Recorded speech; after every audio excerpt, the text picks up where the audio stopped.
Shalom semuanya, happy silent day, hari nyepi. Saya pikir hanya di Bali dirayakan, ternyata ini hari nasional. Betapa keheningan dan ketenangan itu dihormati ya. Sampai saya dengar kalau di Bali itu nggak boleh nyala lampu, mesti kalau sampai rumah mah harus pasang lampu, apalagi lampu seperti ruangan ini. Itu ternyata tidak cukup korden. Harus dipasang triplex warna hitam. So, betul-betul tidak boleh ada sinar sama sekali. Nah, Tuhan Yesus juga di Markus 1 ayat 35 ya, di hari masih gelap, pada waktu fajar, tapi masih gelap, dia keluar rumah, cari tempat yang sunyi untuk dia sendiri berdoa dengan Allah Bapaknya. Pasti ada sesuatu yang luar biasa nih mengenai keheningan, ketenangan. Kalau nggak sampai satu pulau rakyatnya merayakan. Pasti ada sesuatu yang perlu kita mengerti. Oke, rahasia yang sangat-sangat kaya. So, saya mau Anda bisa menghargai bahwa Anda tidak bisa mengerti semua apa yang diajarkan di dalam Bible study ini kalau Anda tidak praktek untuk berdiam di hadapan Allah, di tempat yang sunyi, hanya sendirian dengan Allah. Bukan kesepian, tapi sendirian bersama Allah. Dan menantikan Tuhan dengan sabar. Supaya Allah berkata kepada pemazmur Lewi di Mazmur 46 ayat 11. Berdiamlah. Dan Allah berkata, ketahuilah aku adalah Allah. Jadi untuk kita mengenal Allah, kita mesti berdiam. Dan kita harus berdiam di hadapan Allah. Oke, so Anda bisa siapkan Alkitab Anda, catatan Anda, supaya apa yang Tuhan lakukan, dan banyak, apa yang kita ajarkan di sini seperti Peter Scarsero katakan, apa yang saya ajarkan di sini dengan latihan ibadah harian dengan Tuhan, spending time with God alone. Memberi waktu hanya untuk Tuhan saja, itu bukan Kristen aja loh yang melakukannya loh. Segala macam agama lakukan. Anda punya buku ini kan? So Anda harus mengerti dan membaca. Sedang saya terjemahkan ya untuk keperluan kita sendiri. Okay? Banyak orang Kristen yang bergumul secara rohani, terutama mereka yang mau sungguh-sungguh spending time with God, memberi waktu dengan Allah. Maybe you one of them. Mungkin Anda salah satunya. Jika demikian, if so, akan sangat menolong untuk mengerti pergumulan ini untuk berdiam bersama Tuhan is real. Sungguh-sungguh kenyataan pergumulan, bukan main-main. And that you are far from alone. Anda jauh dari sendirian menghadapi pergumulan ini. Okay?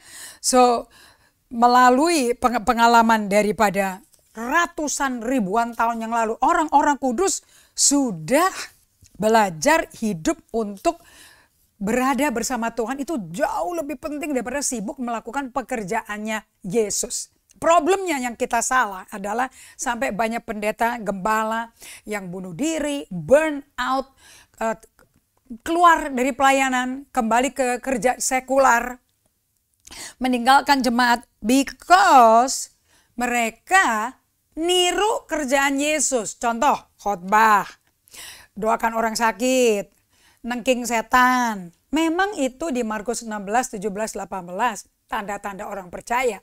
Namun kita mesti belajar dulu behind the scene, behind the stage, on the backstage, panggung belakangnya. Yesus ngapain?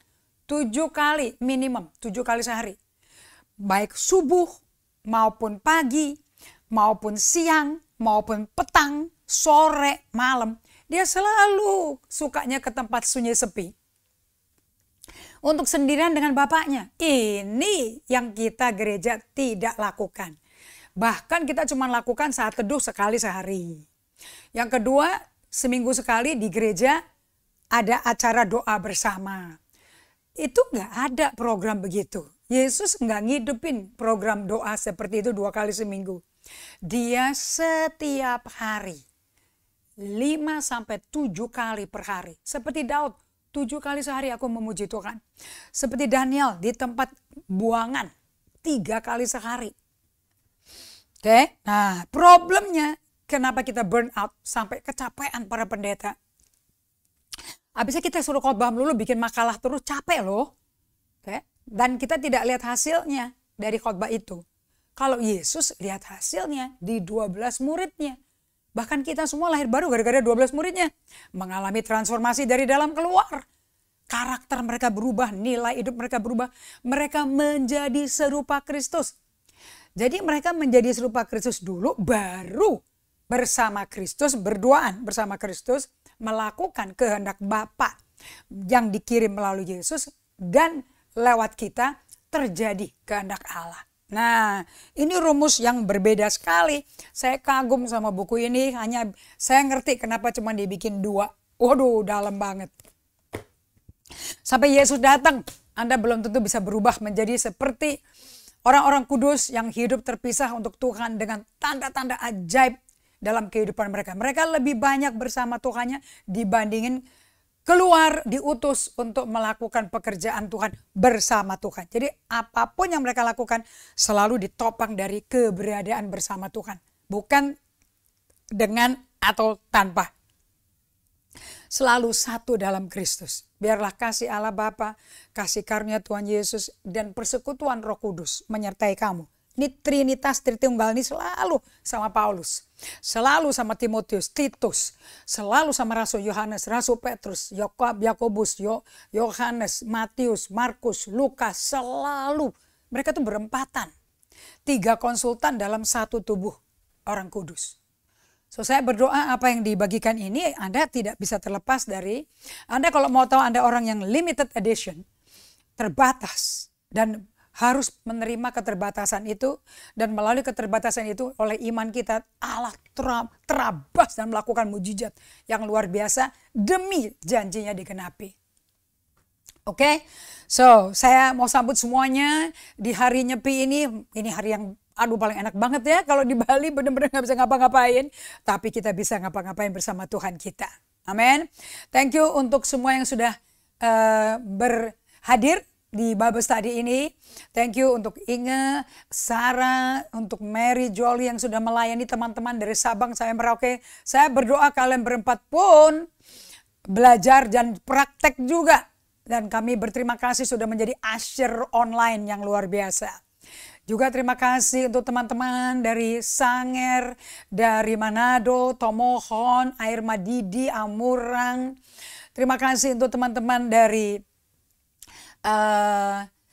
Jayapura, Sorong Jayapura, dan juga Manokwari, Merauke. Terima kasih untuk teman-teman dari Palembang, Lampung. Terima kasih untuk teman-teman dari Jambi yang masih mengikuti, walaupun tidak kasih komen, tapi Anda duduk belajar. Itu firman gak kembali sia-sia. Janji Allah gak bisa bodong. Dia katakan, apa yang dia katakan pasti terlaksana. Seperti apa yang dia suruhkan. Karena perkataan Tuhan gak bisa balik ke Tuhan langsung. Tetapi pasti kepada siapa diarahkan itu terjadi. So, buka hati Anda. Terima janji Tuhan. Apa yang firman disampaikan hari ini itu dari Tuhan. Keluar dari Alkitab-kitab suci kita. Gak bisa kembali ke Tuhan lagi sampai dibukukan. Menjadi surat cintanya Tuhan bagi Anda semua. Pak Toga Toro, terima kasih untuk semua teman-teman yang hadir. Pak Sutekno dari Sidoarjo dengan cucu-cucu yang ganteng-ganteng. Terima kasih juga untuk Pak Minto dan Mega. Dan juga keluarga Pak Sumali, Ibu Vivi, dan keempat putri cantik-cantiknya. Semua yang menjaga Papa hari ini. Dari hari ke hari semakin membaik, semakin sehat. Ibu Flo dan Pak Bagus, terima kasih semuanya yang bisa mendengar kapan saja. Dan ini tetap ada di sosial media Gereja Generasi Apostolik maupun Maria Magdalena yang kita akan bikin spesial. Oke? Dan untuk semua mengerti ini dengan hidup berada di dalam kehadiran Tuhan dalam solitude and silence, kita akan bikin tempat khusus di Bali untuk Anda bisa praktek Jadi dalam keindahan alam, ciptaan Tuhan, Anda bisa hening, sunyi, teduh bersama hadirat Tuhan. Oke, ini tempat akan dibangun di tahun ini, oke, dengan skala yang kecil dulu. Nanti kalau bisa berhasil, banyak orang-orang bertemu Tuhan dan tanah ini akan jadi penuh kemuliaan Tuhan. Dari keluarga Pak Kusminto, ini akan bisa berkembang lebih lagi sesuai bagaimana setiap orang mengalami pertumbuhan kesehatan emosi dan kedewasaan rohani. Baik, kita akan berdoa untuk mempersiapkan diri agar Anda semuanya bisa mengalami miracle dan perubahan karakter seperti Raja Daud yang perkasa dan kaya dan jaya dan pinter dan hebat dan punya hati dengan denyut jantungnya Tuhan sendiri. Wow, kita berdoa Allah nggak beda-bedakan orang. Apa yang terjadi pada Daud terjadi juga pada kita dari dalam keluar. Kita satu dalam doa. Terima kasih ya Tuhan. Terima kasih untuk hari spesial 24 jam nyepi Tuhan. Hari ini tentu hari yang sangat penuh kekayaan dan berkat Tuhan di Bali dan sekitarnya. Dan dimanapun ada keluarga dari Hindu Bali. Hari ini hari yang spesial bagi mereka. Kita menghormati juga, maka pemerintah menetapkan tanggal hari Rabu ini menjadi hari nasional, libur nasional.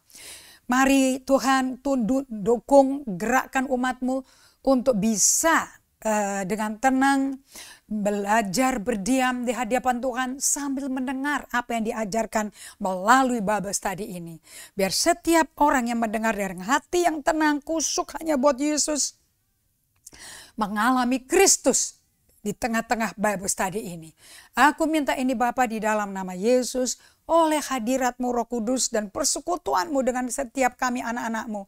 Terjadilah perjumpaan dan transformasi pribadi dari dalam keluar dengan anak-anak Tuhan semua. Dalam nama Yesus Kristus kami berdoa mengucap syukur. Amin. Oke. So kita lagi belajar dua macam limit ya. Satu limit yang kita memang harus terima apa adanya, yang nggak bisa dilawan. Yang seperti kita bagikan ada 6 kuncinya ya. Keterbatasan di area hidup kita sendiri. Yang kedua, limit yang memang Tuhan taruh. Dan ini kalau kita peluk dan kita hormati, Allah akan setia menggenapi apa yang Dia sediakan bagi kita melalui keterbatasan yang Dia bikin di orang-orang kudusnya. Oke, seperti Hana, Sarah, Abraham, Timotius, Elia, ke-12 murid Yesus, itu orang-orang yang Maria, istrinya Yusuf, mamanya Yesus.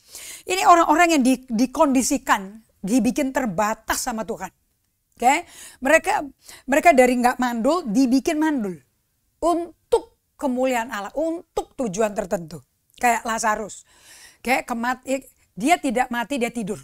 Kayak anaknya Imam Yairus, Talita kum. Dia nggak mati, dia tidur. Jadi secara logika orang dunia tuh ini orang gila kali, ngakak semuanya. Lihat dong, dia jadi mayat. Gitu. Tapi Anda lihat kan, putrinya Jairus bangkit dari mati, Lazarus keluar dari kuburan setelah 4 hari dibungkus, udah jadi bangke, baunya nggak keruan, tapi keluar nggak ada bau. Bahkan hidup. Dan besoknya bisa duduk-duduk makan malam sama Yesus di rumah orang Farisi si Simon itu. Dan adiknya Maria mempersembahkan minyak narwastu. Seperti nggak ada kematian sama sekali. Nah, jadi ada keterbatasan yang memang kita mesti terima apa adanya. Ada keterbatasan yang Tuhan bikin. Nah, Anda mesti bisa discerning yang mana. Oke, contoh. Keterbatasan yang mesti kita peluk. Oke, contohnya kayak keterbatasan yang si Daud mesti peluk. Oke, sebagai raja yang jenderal perang yang banyak bunuh darah orang, bahkan dia bunuh nyawanya daripada tangan kanannya dia sendiri setelah menghamili istrinya si Batsheba. Kan, Uria itu. Nah, gara-gara itu dia nggak diizinkan Tuhan bangun bait Allah, nggak boleh. Nggak bisa tempat tinggalku penuh dengan penumpahan darah, nggak boleh. Terus Allah kasih tahu, tapi keturunan kamu aku izinkan. Bahkan akan kujadikan anakku dan aku jadi bapaknya dia. Dan aku jamin dari turun-temurun sampai cucu, buyut, cicit semuanya akan tetap ada di tahta yang aku tetapkan gara-gara kamu. Daud setia sama aku. Oke, jadi setianya Daud tapi ada cacat. Kalau saya sih karena kan nggak dijelasin ya 1 Samuel 17 dan karena engkau terlalu banyak menumpahkan darah. Ya saya sih banyak sekali darahnya yang paling mengerikan ya darahnya pegawainya sendiri. Orang kepercayaan yang setia sampai mati. Yang nggak mau mabuk-mabuk pulang dari perang tapi mau nemenin rajanya. Nggak taunya rajanya memang rencanakan dia supaya mabuk, supaya dia sempoyongan sampai nggak ada penguasaan diri. Jadi udah lama nggak ketemu istri ya pasti hubungan intim. Tujuannya kalau sampai Uria tahu si Batseba hamil, ya pasti dia ingatnya kejadian waktu dia pulang dong dengan kondisi mabok. Tapi semabok-maboknya Uria waras. Kasihnya kepada Raja Israel jauh lebih besar daripada kepuasan daging dia. Dia nggak mau pulang. Dia tidak mau ketemu istrinya untuk meniduri istrinya. Nggak mau. Dia mau setia sama rajanya. Gagal deh siasatnya si Daud untuk menutupi dosa menghamilkan istri orangnya. Oke? Bikin siasat kedua. Lakukan serangan ke orang Filistin. Siapa panglima paling depan yang ditaruh Daud? Suaminya Batseba. Biar mati duluan. Akibatnya ketutup semua dosanya si Daud. Ternyata nggak bisa ketutup. Bisa ketutup dari manusia. Di mata Allah tak ada yang tertutup. Tidak bisa disembunyikan. Kebongkar semuanya. Nah, itu Daud itu mesti terima. Dia tuh terbatas. Sebagai manusia dia nggak sepinter Tuhan gitu loh. Nggak bisa nutupin dosa. Dosa. Menghamili istri orang yang menghamili. Mau kabur mau ditutupin kayak apa? Sama sekali tidak bisa. Nangkep ya? Sebagai manusia ya terbatas dong. Dan waktu dia mau bangun bait Allah dan Allah jawab ke Nathan. Tadinya Nathan berkata, udah deh Allah juga beserta kamu. Apa sih yang Tuhan gak akan setujui? Pasti Tuhan setujui. Tapi apa yang Allah katakan pada Nabi Nathan? Kamu balik lagi. Aku gak setujui. Aku tidak mau dia yang bangun bait-baitku. Aku gak pernah loh tinggal di bait yang tangan manusia bikin. Sampai Salomo aja berkata, langit di atas segala langit gak bisa menampung engkau. Masa bangunan dari tangan manusia bisa menampung gedenya Allah? Kalau bisa diukur segede buatan tangan manusia bukan Allah dong. Manusia yang bikin yang jadi Allah. Makanya Allah gak mau dibikinin. Harus caranya dia, maunya dia, dan oleh orang yang dia pilih. Bukan Daud yang pilih. Sekalipun dia udah begini, udah hopeng sama Tuhan. Kurang apa? Ternyata dilarang. Di situ Daud baru tahu. Ya ampun, ternyata aku belum kenal Tuhan ya. Seperti dia mau aku kenal dia. Oke. Di sini catatan saya, Daud menerima bahwa pengetahuan dia tuh terbatas banget untuk mengerti maksudnya Tuhan dan kenapa Allah berkata tidak kepada perencanaannya Daud. Sementara itu Daud setia kepada keterbatasan yang Allah berikan pada dia. Dan dia cuma mempersiapkan bahan-bahan untuk bangun bait Allah yang akan dibangun oleh putranya Salomo. Oke, untuk generasi next gen aja, untuk generasi berikutnya. So, momen seperti itu dan keputusan yang mendadak yang Allah bikin, tentu itu kritis ya buat Daud ya, untuk diuji sombong apa enggak dia. Ternyata dia gak sombong loh. Dia duduk diam, dia berdoa. Dan dia menerima dan belajar kenalan sama Tuhan. Kalau mau kenalan sama Tuhan mesti diam. Oke. Dan jawabannya di sini adalah Daud itu ada dua ya. Daud itu sama sekali tidak ada pemberontakan untuk membuktikan bahwa dia tuh yang berhak dan layak membangun bait Allah. Karena ini kan kalau sampai dia bikin bait Allah yang kolosal, yang fenomenal, itu kan negara-negara lain yang mengagumi dia. Itu kan akan mengatakan, wow gila si Daud itu bangun baitnya Allah, gila kita kalah loh. Daud nggak bangun apa-apa, dikelilingi teman-teman kolega negara lain yang menghormati dia. Yang bangun istana-istana kuil-kuil yang gila-gilaan. Dan Daud gak terancam lah. Biarin aja mereka punya kuil. Aku gak bangun kuil gak apa-apa kok. Nah itu di tengah puncak kekayaan, keberhasilan, powerfulnya pelayanan Daud. Sebagai Raja Israel yang paling berhasil. untuk duduk diam dan gak ngapa-ngapain dan gak cari solusi lain, gak bikin nego sama Tuhan. Luar biasa. Dan tidak bangun bait Allah sama sekali. Lain sama tetangganya dia. Oke, mereka mungkin punya Borobudurnya gitu loh. Tapi Daud nggak apa-apa, nggak ada apa-apa, nggak ada apa-apa, nggak apa-apa. Wow. Oke, nah kita mau kenalan lagi review ya dari hari Sabtu ya. Area hidup kita yang memang terbatas. Ini Anda mesti terima, nggak bisa nggak. Satu, Anda tuh terbatas karena kepribadian Anda memang membuat Anda terbatas. Nggak ada orang melankolik bisa menjadi pionir untuk penggagas ide pertama, casting vision, untuk khotbah menggelegar, untuk membagikan visi Allah, mimpi Allah yang besar. Bagaimana mimpi itu harus menjadi seperti apa dengan kemuliaan seperti apa. Kalau orang melankolis itu orang admin yang teliti, lihat telitinya Allah dia catat. Oke, kalau orang sanguin kolerik itu gambar gedenya. Selalu gede-gedean gambarnya. Tapi lupa kalau yang gede itu terdiri dari pasal-pasal, potongan pasal-pasal yang mesti disatukan. Nah kalau kolerik sanguin, gedenya kayak gini pokoknya. Nah, bagaimana lu mau pecah-pecahinnya, mana dulu dimulai, terserah kamu. Nah itu butuh kerendahan hati dari pemimpin kolerik sanguin untuk berkata kepada yang melankolik. Melankolik kolerik atau melankolik sanguin atau melankolik plekmatik. Bagaimana modus operandinya, operasionalnya tuh bagaimana. Nah ini butuh orang-orang yang teamwork, yang memang belakang layar, yang manajemen, administratif, itu perlu. Okay? Kalau yang kolerik sanguin ngotot, tetap enggak, gue yang pegang semuanya. Aku yang semua micromanage, hancur. Okay? Nah untuk ini Anda mesti tahu, satu, kita semua, kepribadian, ada 16 kepribadian ya, tes dari Myers-Briggs. Anda udah pernah belum tes ini? Oke, ada I, ada E. I introvert, E extrovert. Kalau saya udah pasti kebaca saya extrovert ya. Ini adalah keterbatasan yang natural ada di setiap manusia karena kepribadian dan temperamen kita. Oke, ada 16 kepribadian, 16 kombinasi. ENTP, ESTP, ESFJ, INTP, I introvert. Oke. Anda bisa tinggal langsung online, nggak bayar loh, bisa ngetes sendiri. Right? Dan Anda mesti tahu, mesti terima Anda tuh extrovert bukan introvert. Dan Anda yang introvert, Anda juga mesti ngakui. Extrovert mendapat energi dari kumpul banyak orang. Introvert capek, kayak hidup itu kesedot keluar. Life is drain kalau kebanyakan orang di sekitar dia. Pusing. Lebih baik dia di ujung meja tulis sendirian, gelap-gelapan, baca buku, baca e-book, strategi, bikin ini. Nah itu baru hidup dia. Okay? Anda termasuk yang mana?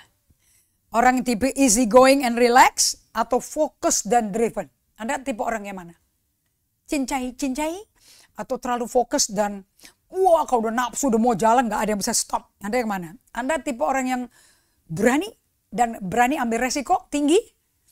Oke, Anda pemberani ambil resiko atau yang main status quo? Yang tenang-tenang aja. Semua yang saya sebutin di sini ada bagian sayanya. Oke. Nah, kalau Anda mau menjadi pegawai NGO, nggak cocok. Kalau Anda tuh pengambil resiko dan penggagas ide, nggak cocok. Karena Anda ikut idenya si pemilik dan pendiri NGO itu. Oke, mungkin Anda bisa jadi penerus, saya nggak tahu. Tapi mesti jadi tim pemain sama pemilik visi itu. Oke, Anda mesti menjadi social worker. Anda nggak bisa Anda nggak bisa hidup untuk gaji. Anda nggak bisa hidup untuk ambisi, udah nggak ada. Dan ya Anda mati aja untuk orang lain itu lebih penting daripada diri Anda sendiri. Dengan semua dana biaya itu merupakan sumbangan donasi. Oke, jadi kerja keras banting tulang untuk menjadi kaya, nggak ada di situ, nggak bisa. Semakin banyak engkau melayani orang, semakin baik. Oke, so Anda juga belajar Enneagram 1 sampai 8 kalau nggak salah ya. Saya 1 dan 7 kalau nggak salah. Oke. Nah, kemudian Anda juga mesti mengetahui ada apa sih limitasi yang alamiah lagi? Limit karena Anda sedang di dalam musim tertentu dalam siklus kehidupan Anda. Saya nggak tahu, mungkin Anda lagi di musim dingin, mati semua, kayaknya nggak ada hasil, nggak ada apa-apa. Atau mungkin Anda di musim semi, semuanya lagi iya mulai muncul. Apakah Anda sedang di musim gugur, pada hancur, pada nggak ada hasilnya, semuanya menuju ke mati akhirnya di bulan musim dingin. Yang mana? Karena di Pengkhotbah 3 ayat 1 Allah berkata, untuk segala sesuatu ada masanya, untuk apapun di bawah langit ada waktunya. Waktu dan masa itu milik Tuhan loh, Tuhan yang bikin loh. Nah, kalau Anda mau mendapat berkat dari Tuhan di waktu dan masa yang mana, ya Anda mesti tahu. Oke? So, kehidupan musim dalam hidup Anda itu adalah limit dari Tuhan. Oke? Ada musim-musim di mana Anda dibutuhkan di rumah karena anak masih kecil-kecil. Ada musim-musim Anda dibutuhkan nggak bisa kemana-mana dari rumah karena ada kebutuhan khusus. Ada musim di mana Anda mengalami tantangan emosi atau tantangan fisik, banyak penyakit, banyak krisis dari eksternal. Akibatnya arus hidup Anda mesti berubah. Ada musim-musim di mana karena faktor kesehatan, ya jadi Anda harus berada bersama orang tua. Mungkin Anda numpang di tempat orang tua karena selama Anda sakit, atau Anda ke rumah orang tua karena orang tua sedang sakit. Jadi semua agenda mau ke luar negeri, mau liburan, coret. Oke. Nah, kalau Anda ada juga musim di mana bisnis itu gampang banget, order tuh masuk cepat sekali. Pokoknya financial prosperity. Ada juga kok kering sekali bisnis. Kayaknya nggak ada penjualan sama sekali. Ini arahnya mau kemana sih? Kering banget dan banyak pergumulan. Banyak pengeluaran, sedikit pemasukan. Ada musim-musim di mana Anda belajar kayak kutu buku. Kemudian sekolah terus. Kayak ujian terus. Ada musim-musim untuk aktivitas yang tingkat tinggi. Ada juga musim-musim Anda mengundurkan diri seperti Yesus ke tempat yang sepi untuk memikirkan dan merenungkan apa aja yang Anda udah hilang dan duka, grief and loss. Kemudian yang ketiga, limitasi karena status Anda. Apakah Anda menikah atau Anda masih lajang? Apa yang diperlukan agar dapat melayani dari kelajangan yang sehat dalam Kristus? Anda gak usah kawin dulu untuk bisa melayani. Of course bisa melayani dari kelajangan asal itu keluar dari hubungan intim Anda pribadi dengan kekasih jiwa Anda, suami Anda, Yesus Kristus. Atau apa yang perlu kita lakukan agar dapat melayani dari hubungan suami istri yang sehat. Nah, ini perlu sekali. Peter Scarsero di Emotionally Healthy Leader berkata, gak bisa melayani jemaat Tuhan kalau Anda yang sudah menikah tidak bisa menggembalakan keluarga istri dan anakmu sendiri. Oke, tadi saya dengerin Instagram ada youth pastor. Suatu hari dia dapat trip ke Israel sebagai hadiah, mungkin hadiah perkawinannya atau apa gitu. Dan kemudian dia ketemu hamba-hamba Tuhan besar yang terkenal. Dia Uber sampai ditahan pintu liftnya loh. Untuk bertanya, saya ini baru menikah, saya ini gembala remaja dan kampus. Apa nasihat yang dapat diberikan kepada saya orang muda kayak begini? Dan kemudian orang seniornya itu berkata, Dr. So and so, kamu tadi bilang kamu baru menikah? Karena kau baru menikah, saya kasih nasihat, gembalakan dulu keluargamu. Kalau gembalakan keluargamu, pelayananmu tidak akan hilang. Tapi kalau kau kejar pelayananmu, keluargamu bisa hilang. Seperti Gary Scarsero. Dia gak mau ke gereja suaminya lagi. Bayangin gembala seniornya, istrinya gak mau dengerin dia. Dia pindah ke gereja lain. Drama kan? Sangat-sangat mengenes itu. Menyakitkan, merusak nama baik keluarga. Kasihan anak-anak. Akan diolok-olok. Right? So ini singlehood and marriage status ini. Anda mesti bertanya, what do I need to do today to lead out of a healthy singleness for Christ? What do I need today to do today to lead out of a healthy marriage for Christ. Anda bisa melayani keluargamu, Anda bisa melayani gereja. Anda nggak bisa melayani keluargamu, Anda nggak bisa melayani gereja. Makanya syaratnya 1 Timotius 3 ayat 1-8 harus suami dari satu istri dan disegani anak-anaknya. Jadi kalau bapaknya ngomong, anaknya mencatat. Bukan lari kiri, lari kanan kayak nggak ada urusan sama sekali. Oke. Nah, kalau Anda bisa mengukir waktu, potong dari 24 jam ini satu lingkaran, Anda potong dan untuk mengukir di situ dan menerima kasih di dalam ukiran itu, terima kasih sayang dari Allah dan juga menerima kasih sayang dari sesama di komunitas itu, dan Anda terlibat di dalam memelihara diri, self care, soul care, dan pada waktu semua orang yang berada bersama Anda bisa mengalami Tuhan dari Anda karena cara Anda memperlakukan satu sama lain sopan. Oke. Kemudian pertanyaan nomor 4, limitasi dari sudut kapasitas emosional, fisik, dan intelektual. Semua ini adalah pemberian Allah. Fisik, emosi, intelektual itu dari Allah. Oke, kemudian kita juga terlimit dari apa? Dari keluarga origin kita, keluarga asal kita. Maaf. Kita ke nomor 4 dulu ya. Apa saja limit-limit yang berhubungan dengan emosi, fisik, dan intelektual kapasitas kita. Oke, nah ini berbicara tentang karunia limit yang Tuhan berikan. Kalau Peter Scazzero, kapasitas untuk berada bersama manusia banyak, itu kompleks sekali di dalam pekerjaannya. Peter Scazzero berkata, saya suka membaca 4-5 buku sekaligus di waktu yang sama. Kalau saya kerja sepanjang hari dengan orang-orang lebih dari 2 orang, kemudian saya berdoa dengan 3 orang, dan menyendiri, saya tidak bisa secara fisik, emosi, dan spiritual masih bisa melakukan apa yang Tuhan suruh. Nggak bisa, kita terbatas. Plus kita badannya juga menua kok, tambah mengkerut juga, tambah putih rambutnya.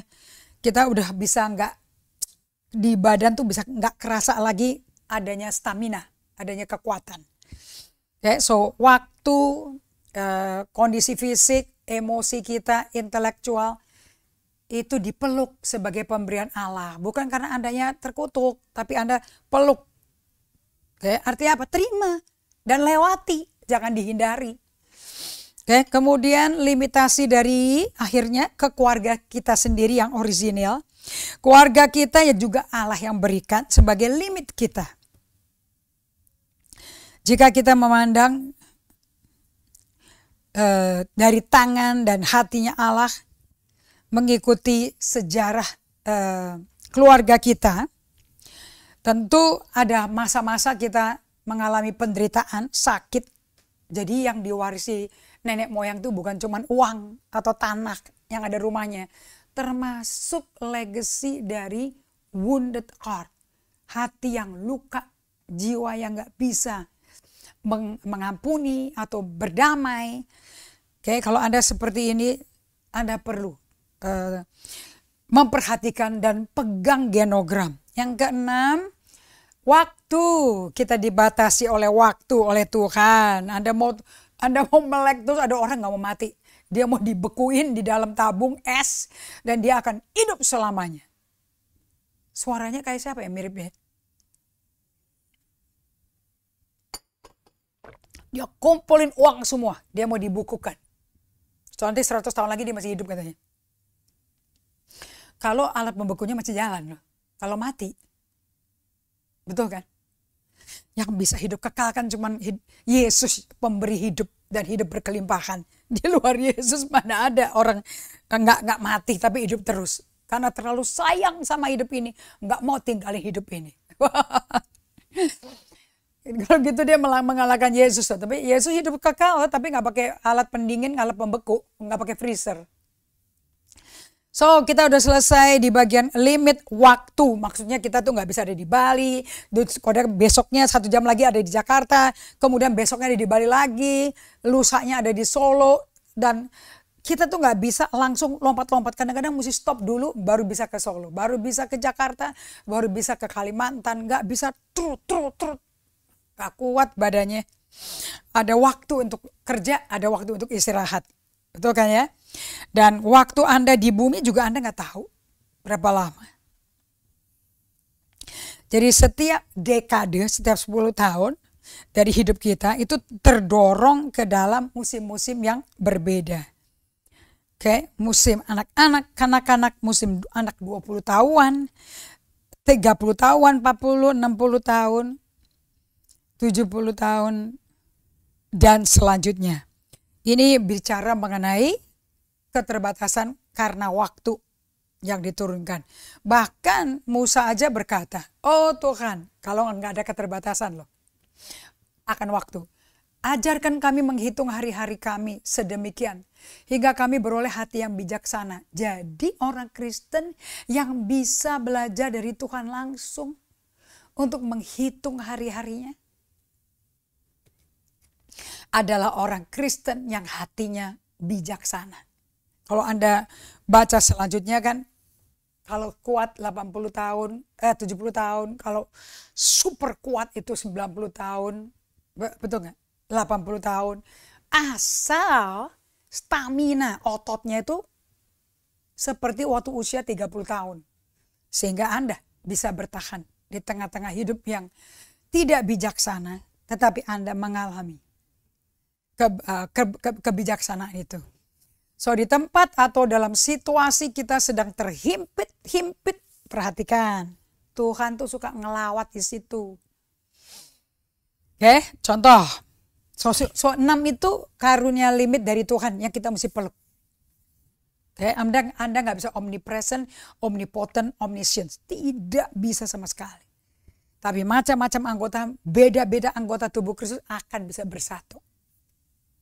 Oke, so di tempat sunyi ada macam-macam kejadiannya. Kalau Yesus bisa langsung duduk dikasih Bapaknya. Kalau Anda dan saya pikiran kita berlang-lang buana bukan? Lari kiri, lari kanan. Nah ini yang dipakai sama Tuhan. Pada waktu Tuhan mau melawat umatnya.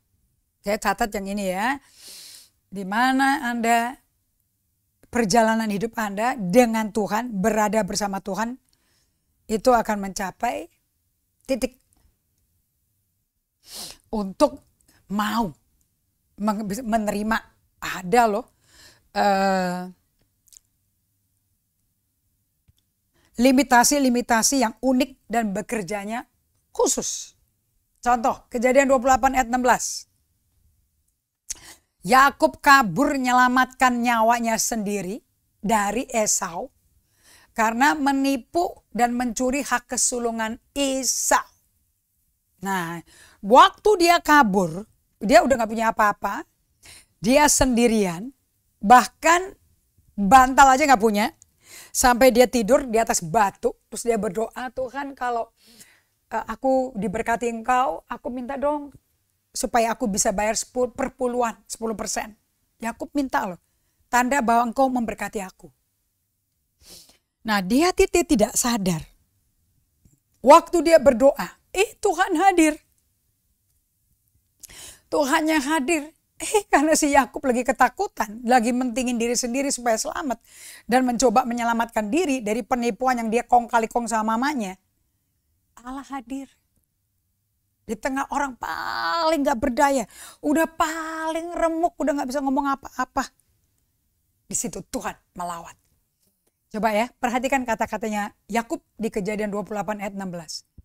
Ketika Yakub bangun dari tidurnya, berkatalah ia, sesungguhnya Tuhan ada di tempat ini dan aku tidak mengetahuinya. Wah, ini urapan hadirat Tuhan pasti kenceng banget ya. Dari dia sadar, dia tahu itu tempat yang Tuhan kunjungi. Sampai dia menjadi, aku tahu, aku ngerti kenapa belum bisa dibelikan eh, kebutuhan yang semua orang butuhkan. Karena apa? Karena ya kan si Yakub kan punya kebutuhan besar, dia nggak punya rumah, nggak punya apa-apa loh, dia kabur hanya pakai baju di badannya loh. Tapi dengan ketemu Tuhan di Kejadian 28 ayat 16, sesungguhnya Tuhan ada di sini karena dia lihat tangga kan, di atasnya ada malaikat naik turun. Dan dia berkata, wow, ini ternyata kaki surga loh. Oke, dan waktu dia bangun, Yakub bisa berkata, sesungguhnya ini tempat Tuhan ya. Dan aku tidak mengenalnya loh. Saya berdoa Anda jangan main-main sama hidup Anda. Anda bisa ngalami kayak Yakub, udah salah total. Ini laki-laki drama, pemain drama sinetron. Anda baca aja Kejadian 25, 26. Bagaimana dia membangun keluarganya dia dengan 4 istri. Oke. Yang nomor 2, kita mau belajar lagi keterbatasan sesuai dengan 6 hal tadi yang kita bagiin. Oke, yang ada di kita. Oke, so di sini Yohanes 6 atau Markus 6, I think ya. Yohanes 6, Markus 6, Anda belajar bagaimana mujizat terjadi dari keterbatasan. Namanya 5.000 orang dari anak kecil punya makanan di tromel makan siangnya dia. Tapi bisa kasih makan 5.000 laki-laki. Belum termasuk 5.000 perempuan, belum termasuk 5.000 anak, belum termasuk 5.000 bujang. Oke. Bahwa keterbatasan itu bisa membuat adanya situasi yang paling kepepet, terhempit, mendapat perhatian Tuhan, dan waktu diperhatikan Tuhan, langsung Tuhan tuh melawat manusia yang terbatas itu. Ke Yakub, jadi bapak segala bangsa kan dia dari ke-12 suku Israel. Yohanes 6, Markus 6, keterbatasan makanan hanya 5 roti 2 ikan di malam hari. Itu udah malam, gelap, jauh dari pasar, jauh dari kota. Di situ dong Yesus tanya sama Andreas, ada makanan nggak? Kasihan loh, mereka ini kayak domba nggak ada gembala nih. Mana ada makanan di sini, jauh begini, yang bener aja, udah malam lagi. Biarpun ada makanan juga nggak mungkin tuh satu toko mampu kasih makan 5.000 orang lagi-lagi. Jadi Anda kalau memeluk keterbatasan sebagai karunia, kado, wah Anda bahagia. Karena pasti Anda akan mengalami terobosan. Keterbatasan makanan hanya ada 5 roti 2 ikan di malam hari. Dan Yesus menyatakan dirinya tarang untuk memperkenalkan dia sebagai apa? Aku roti hidup. Oke, lihat di perjanjian lama. Gideon, dia dilimitasi dia. Dia begitu takut udah berapa tahun ditindas sama suku Midian. Bahkan dia mengirik gandum di tempat pemerasan anggur. Atau dia meres anggur di tempat pengirikan gandum. Di tempat gua-gua itu yang supaya dia bisa sembunyi. So waktu dia diserang sama tentara Midian, 135 tentara. Dia siapin 3.000. Allah berkata, kebanyakan. Gak perlu segitu banyaknya. Aduh, bagaimana perasaan Anda kalau Anda dalam ketakutan, Anda kerahkan semua tenaga, kekuatan Anda. Tetapi Allah berkata, gak perlu segitu banyak, 300 cukup. Anda tersinggung? Pasti. Kenapa Anda tersinggung? Karena Anda takut. Anda pikir semakin banyak, semakin the merrier, the more the merrier. Dan Tuhan berkata tidak, cukup 300 untuk nama Allah dipermuliakan. Oke. Contoh lagi, yang keempat. Keluaran 4 ayat 10-12. Justru karena keterbatasan Musa, dia gak fasih bicara, petah lidah. Dan usianya sudah 80 tahun. Justru dalam keterbatasan seperti ini, justru keluar pelayanan, penggembalaan. Menggembalakan 3 juta domba orang Ibrani, mantan budak Mesir. Ayo, Anda tertarik gak masuk dalam pelayanan? Ya, di tengah usia yang semakin rentan tua, 80 tahun. Udah ngomongnya udah gak bisa, lupa kalau dia tuh orang seperti Kisah Rasul 7. Bagaimana Stefanus bersaksi ini orang yang fasih, eloquent bicara. Setelah 40 tahun, solitude and silence, sabat jangka panjang. Dia ketemu Tuhan. Atau Tuhan ketemuin dia. Dia bilang, aku gak bisa ngomong. Mau kembali ke Mesir, mau ngomong sama Firaun, digorok, aku pasti dibunuh. Oh jangan takut, Firaun yang tahu kamu membunuh orang Mesir sudah mati. Yang ini udah gak tahu. Kisah tentang kamu sedikit sekali, nggak dikenal sama dia. So kamu balik ke Mesir, bawa umatku keluar dari Mesir untuk mengenal aku. Di usia 80 tahun, dari orang gak bisa apa-apa, udah tua, gak punya apa-apa, cuma punya tongkat saja. Dan domba segala apapun yang ada punyanya mertua, aduh dibikin gak ada apa-apa ya. Itu ada lagu tuh. Aku hanyalah orang yang a nobody, tetapi menjadi somebody. Itu Musa tuh. He is a nobody, become somebody. Dari somebody pangeran Mesir yang kaya dan ganteng dan pandai, menjadi nobody di padang gurun, di tempat perkemahannya mertua, si Jethro. Dan dipanggil Tuhan usia 80 tahun. Dari nobody menjadi somebody. Itulah bisnis Tuhan kita. Kalau mau dipeluk karunia keterbatasan. Oke, dan Anda mesti sadar. Musa sadar keterbatasan dia. Aku gak bisa ngomong. Aku peta lidah. Sampai dimarahin sama Tuhan. Siapa sih yang bikin lidah? Siapa yang bikin mulut? Masa kamu gak percaya aku? Ya sudah, panggil si Harun sih. Suruh Harun yang ngomong, kamu yang dengar. Suruh dia yang sampaikan. Dari orang yang gak bisa ngomong. Udah tua, udah ubanan. Menjadi pemimpin penyelamat bangsa Yahudi, bangsa Israel. 3 juta orang keluar dari perbudakan dalam satu malam di hari Paskah. Jadi Paskah adalah hari kemerdekaan dengan kuasa kebangkitan Tuhan. Melepaskan Anda dari keterbatasan yang sangat limit dan bikin Anda hancur kalau tidak diterima. Tapi kalau diterima, Anda sadar insaf dan Anda punya self awareness, datang ke Tuhan, dia ubah keterbatasan menjadi terobosan. Membuat Anda menjadi ciptaan baru yang Anda gak pernah mimpi. Yang kelima yuk, siapa lagi nih? Nabi Yeremia. Secara manusiawinya, dia ini manusia depresif. Penyakitnya depresi. Karena pribadinya, temperamennya itu melankolis. Kayak gampang putus semangat. Mau mati, tapi gini-gini dipakai sama Tuhan luar biasa loh. Ya, dia mendapat pewahyuan bahwa Allah itu berduka, namun sangat cinta umatnya yang udah bajingan semua. Ini nabi yang menulis atau ditulis oleh anak muridnya dia, ratapannya dia, satu buku loh, ratapan loh. Anda tahu kan di buku ratapan setelah kitab Yeremia, right? Satu buku aja namanya ratapan, bayangin aja tuh. Oke. Isinya tangisannya daripada Yeremia. Dia selama dia untuk mengasih tahu, memberitahukan bahwa Allah itu sungguh-sungguh mencintai orang Israel yang bajingan semua. Dia menangis hanya untuk menampung kesedihan Tuhan dan ikut menangis bagi umatnya Tuhan dan turut mencurahkan kasih Allah kepada orang Israel. Untuk hidup itu dia stres, depresi. Dia bilang, aduh kenapa nyesel deh aku lahir deh. Kalau mesti menghadapi raja-raja Israel seperti ini yang kurang ngajar semuanya ini. Aku nyesel. Tuhan udah mau dibunuh berkali-kali. Bagaimana nggak depresi?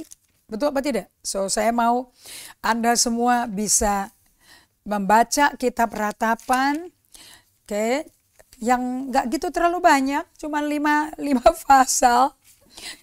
5 pasal, ratapan 1 sampai 5, tangisan daripada Yeremia waktu dia dibuang ke penjara yang isinya lobang aja di tanah, nggak ada air, nggak ada udara, gara-gara keruntuhan kesunyian di Yerusalem.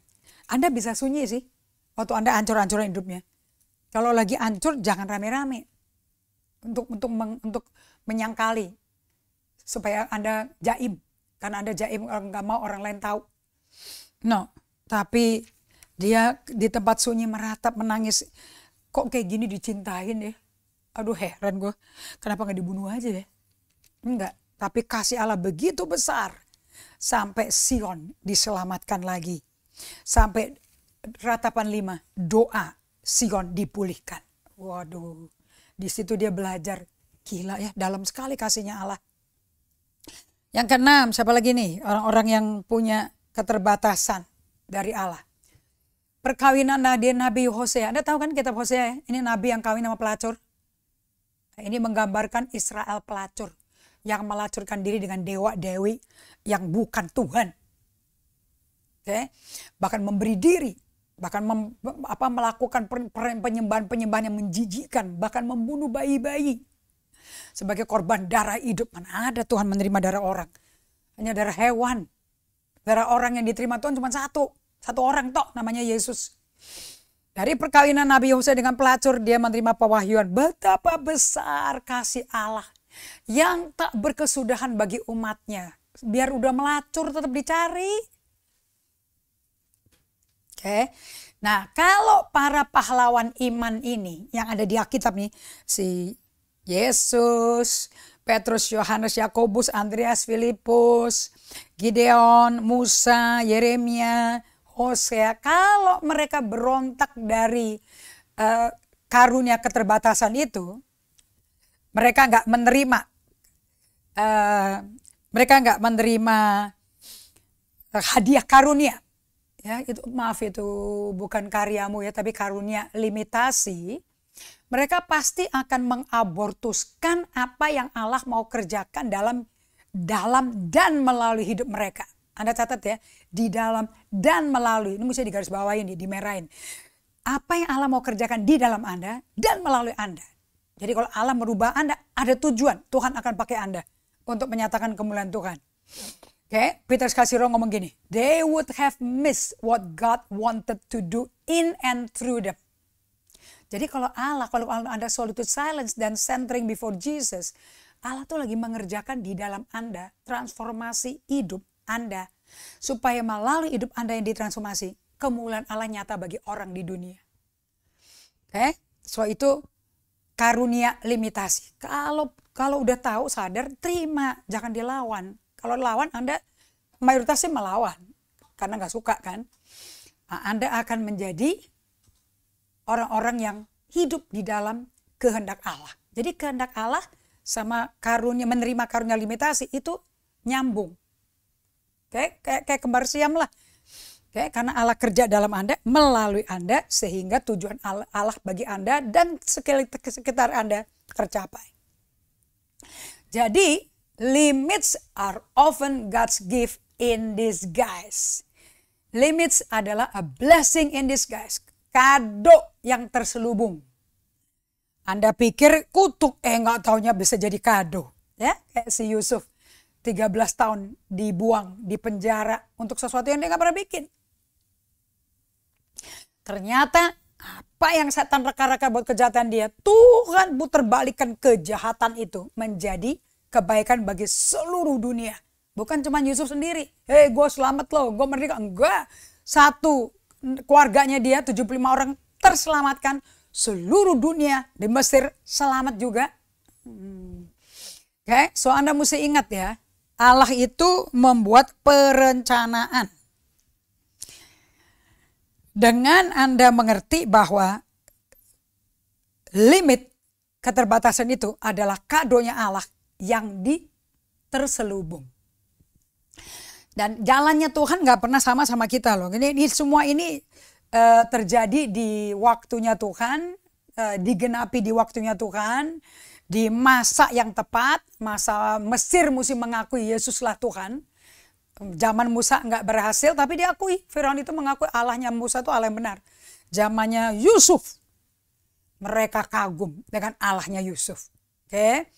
Nah, kapan terjadi mujizat terobosan? Itu waktunya Tuhan dengan caranya Tuhan. Pegang aja Yesaya 55 ayat 8-10. Ingat, sebab rancanganku bukan rancanganmu. Jalanku bukan jalanmu. Demikian firman Tuhan. Seperti tingginya langit dari bumi, demikianlah tingginya jalanku dari jalanmu, rancanganku dari rancanganmu. Sebab seperti hujan dan salju turun dari langit dan tidak kembali ke situ, melainkan mengairi bumi, membuatnya subur, dan menumbuhkan tumbuh-tumbuhan, membersihkan benih kepada penabur, memberikan benih pada penabur, dan roti pada orang yang mau makan. Jadi penabur, kalau Anda hidup sebagai penabur, jangan bingung. Tuhan selalu taruh benih. Kalau Anda nabur terus, dapur nggak kepegang, belanja nggak kepegang, tenang, diisi rotinya. Yang paling penting adalah kalau Anda peluk karunia keterbatasan itu, terus Anda ikut, Anda surrender ke rancangan Tuhan dan jalan kerjanya Tuhan. Tidak pakai ngotot, pakai cara sendiri. Semua keterbatasan yang Anda terima diputar balikin Tuhan menjadi berkat yang memuliakan Allah di seluruh dunia. So, sebagai penutup, pewahyuannya apa? Apa yang Allah kerjakan di dalam dan melalui limitasi manusiawinya kita, itu ternyata hasilnya lebih kolosal, fenomenal. Jauh lebih dahsyat, lebih besar daripada apa yang dapat Anda lakukan sebagai manusia pinter, manusia bertalenta dan berkeahlian. Apa yang keahlian talentamu dapat buat Anda mencapai apapun dengan kekuatanmu sendiri. Nggak ada apa-apanya dibandingkan dengan apa yang Allah kerjakan di dalam dan melalui Anda. Oke? So, kerjakan keselamatan dalam takut dan gentar. Kerjakan keluar apa yang Allah lakukan dalam Anda. Karena apa yang Allah lakukan dalam Yusuf, dalam Musa, dalam Daud, dalam Esther jauh lebih besar dibandingin apa yang Esther sendiri pakai kekuatannya sendiri bisa lakukan. Apa yang Mordekai bisa lakukan. Apa yang Daud bisa lakukan pakai kekuatan sendiri. Apa yang Musa dapat lakukan melalui kekuatan sendiri. Ingat, Allah kalau kerja di dalam Anda harus keluar melalui Anda untuk nyelamatin for the sake of others. Demi orang-orang lain diselamatkan.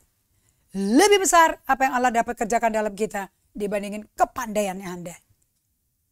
Oke, untuk itu kita akan kembali di hari Sabtu. Anda akan belajar tanda-tanda bahwa Anda tuh emosi sehat dewasa rohani. Oke, nanti itu topik dari hari Sabtu. Orang yang dewasa rohani dan sehat emosi itu waktu tahu begitu banyak keterbatasan dalam dirinya. Sampai Anda kayak Gideon, siapa aku? Anak dari suku terkecil Benyamin bisa apa? Aku ketakutan. Paling muda lagi, kenapa nggak tua yang dipilih? Atau Musa, aku udah tua 80 tahun, mau apa? Kalau Anda menjadi orang yang memeluk keterbatasan itu semua, Anda dengan sukacita, damai sejahtera, tidak ada limit apa yang Allah bisa lakukan melalui Anda. Mari kita berdoa supaya Anda bisa mengalami sepanjang hari ini yang sepi di rumah. Hanya dengan Tuhan Anda dapat pewahyuan dan Tuhan diberikan kesempatan di dalam Anda untuk bekerja dari dalam Anda dan keluar melalui Anda sehingga nama Tuhan terkenal melalui hidup Anda. Saya berdoa Tuhan genapi di hari ini. Bapa, di dalam nama Yesus, betapa kayanya Engkau memberikan Sabat kepada kami 1 hari 24 jam dalam seminggu. Kami gak ngapa-ngapain. Hanya mau diisi ulang dengan kehadiranmu, dengan kebaikanmu, dengan janjimu, destinimu. Yang dihujani dengan hadirat kasihmu, kelemah lembutanmu, kebaikanmu, kelembutanmu, kehalusanmu. Tuhan pakai hari ini untuk banjiri, mandiin, rendam kami dalam kasihmu. Ubah dalamnya kami, karakter kami. Sampai kuasa dan karakter Kristus keluar melalui kami. Dan orang-orang terkagum melihat Yesus dalam kami. Akibatnya dunia berubah, digarami oleh kami menjadi serupa Kristus dengan ingin mengenal Yesus setiap hari. Karena melihat kesaksian hidup masing-masing kita yang praktek the gift of limit dalam kehidupan sehari-hari. Aku minta ini terjadi pada setiap umatmu dari Sabang sampai Merauke maupun yang di luar negeri. Di Belanda, di Australia, di Swiss, di Melbourne, Australia, di Hong Kong, di Singapura. Kita semua ngalami Tuhan di hari Sabat spesial ini. Di dalam nama Yesus Kristus kami berdoa mengucap syukur. Amin. So jangan lupa Sabat. Baca Yesaya 58 sebelum kita masuk minggu depan. Bahwa Sabat yang tidak dihormati ada hukuman turun pada kita. Mari praktekkan dan miliki buku-buku ini semua, sahabat kita semua. Oke, dan Anda ukur, Anda ngerti apa enggak apa yang Anda pelajari dengan miliki workbook. Mohon Anda bisa kontak kantor kami, atau kalau kantor kami belum ada karena pengirimannya belum tiba dari Amerika, Anda bisa pesan di Amazon sendiri untuk keperluan Anda belajar. God bless you. Sampai kita jumpa lagi di Bible Study berikutnya. Tuhan berkati.